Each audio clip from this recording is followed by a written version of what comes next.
সকাল সকাল আমি রেডি হচ্ছি শপিং এ যাওয়ার উদ্দেশ্যে। আর রাইসা দেখেন ক্যামেরার সামনে এসে দুষ্টামি করছে। আজকে আমি আমার ঈদ সালামি দিয়ে শপিং করব। এই তো আমি রেডি। রাইসা টাটা। আমি চলে এসেছি মার্কেটে। আমাদের এখানকার এক লোকাল মার্কেটে এসেছি আমি। মার্কেটে ভালোই মানুষ ছিল। আমি আজকে মার্কেটে এসেছি বেসিক্যালি গজ কাপড় কেনার উদ্দেশ্যে। যেই গরম পড়েছে, এই গরমে গজ কাপড়ের কোনো বিকল্প হয় না। আমি তো মার্কেটে ঢুকেই গজ কাপড় দেখা শুরু করে দিয়েছি। আর আপনারা অবশ্যই ভিডিও ভালো লাগলে চ্যানেলটা সাবস্ক্রাইব করবেন। মিষ্টি কালার, গোলাপি কালার দুইটা গজ কাপড়ের প্রিন্টই অনেক সুন্দর ছিল। এখানে সবগুলো গজ কাপড়ে ছিল অরবিন্দ স্পেশাল, যেগুলোর প্রাইস ছিল 120 টাকা করে গজ। ঈদের সময় কিন্তু এগুলো 150 থেকে 180 টাকা পর্যন্ত সেল করেছে। এখন দামটা কমে গেছে যেহেতু ঈদের পর। আমি যেই গজ কাপড়গুলো দেখছিলাম এগুলো সবগুলো প্রিন্টই অনেক বেশি সুন্দর ছিল, কালারগুলো অনেক সুন্দর ছিল। আমি তো কনফিউজড হয়ে যাচ্ছিলাম কোনটা রেখে কোনটা নিব। আর কাপড়টা অনেক সফট ছিল। গজ কাপড় দিয়ে 3 পিস, 1 পিস, কুর্তি যেইটা ইচ্ছা আপনারা সেইটাই বানাতে পারবেন। তো এই সবুজ কালার গজ কাপড়টা আমার পছন্দ হয়ে গেছে, তাই আমি কামিজ বানানোর জন্য 2.5 গজ নিয়ে নিয়েছি।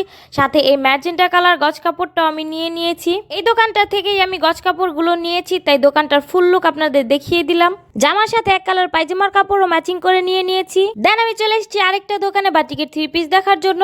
আপনারা তো সবাই জানেন গরমের দিনে বাটিকের 3 পিস পরে কতটা আরাম। তাই আমি ভাবলাম আমিও একটা ড্রেস নিয়ে যাই। আমি অনেকগুলো ড্রেস খুলে খুলে দেখছিলাম, বাট একটা ড্রেসও আমার পছন্দ হচ্ছিল না। সবগুলো ড্রেসই মনে হচ্ছিল আগের ডিজাইন। দেন আমি এই দোকান থেকে বের হয়ে অন্য একটা দোকানে চলে যাই। এই দোকানের সবগুলো বাটিক 3 পিসই অনেক সুন্দর ছিল।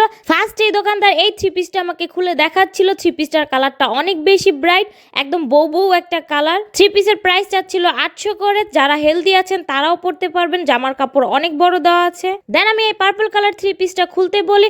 এই 3 পিসটা আমার এক দেখাই পছন্দ হয়ে গিয়েছিল। আমি এই 3 পিসটা নিয়েই নিতাম, কিন্তু লাস্ট মুহূর্তে এই 3 পিসটাতে একটু ছেঁড়া বের হয়, এই জন্য 3 পিসটা নেওয়া হয় না। লাস্টে আমি এই বাটিক 3 পিসটা নিয়েছি। দেন আমি চলে এসেছি ওড়নার দোকানে ড্রেসের সাথে ম্যাচিং করে ওড়না নেওয়ার জন্য। ওড়না নিয়ে নিয়েছি। আজকের মতো শপিং ডান।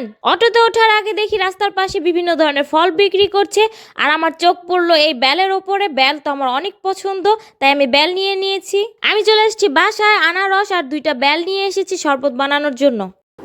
এই যে আমার শপিং।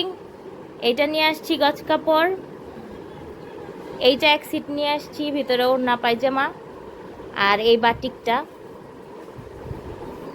এগুলো তো একটু আগে ভিডিওতে আপনারা দেখছেনই। এই হচ্ছে শপিং।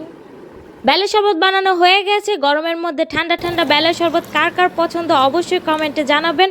আমি তো ঠান্ডা ঠান্ডা বেলের শরবত খাচ্ছি আর আরাম পাচ্ছি।